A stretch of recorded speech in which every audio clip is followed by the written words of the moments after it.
গোলাপ গাছের চারা তৈরি করতে চাইছো কিন্তু হচ্ছে না? মাত্র 4টে স্টেপ ফলো করে গোলাপ গাছের গুটিকরম পদ্ধতিতে চারা তৈরি করব। স্টেপ 1, একটা ম্যাচিওর ডাল নির্বাচন করতে হবে। স্টেপ 2, সেই ম্যাচিওর ডালটার কিছুটা অংশ ছাল ছাড়িয়ে নিতে হবে, যেন পুরো সবুজ অংশটা উঠে যায় আর এরকম সাদা অংশ বেরিয়ে আসে।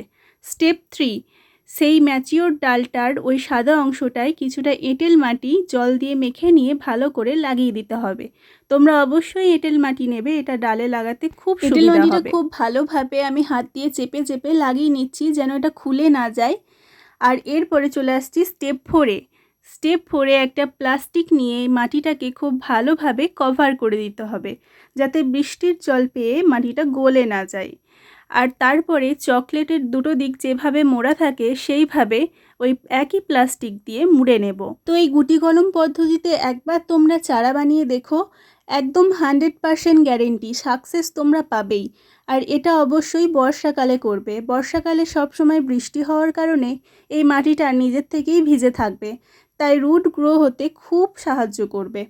আর এইভাবে বেঁধে নেওয়ার পরে এটা 30 দিনের জন্য রেখে দিতে হবে। 30 দিন পরে এটাতে রুট আসবে। তো 30 দিন পরে তোমাদেরকে আপডেট দেখাবো। আজকের জন্য এতটুকুই, দেখা হবে পরের ভিডিওতে।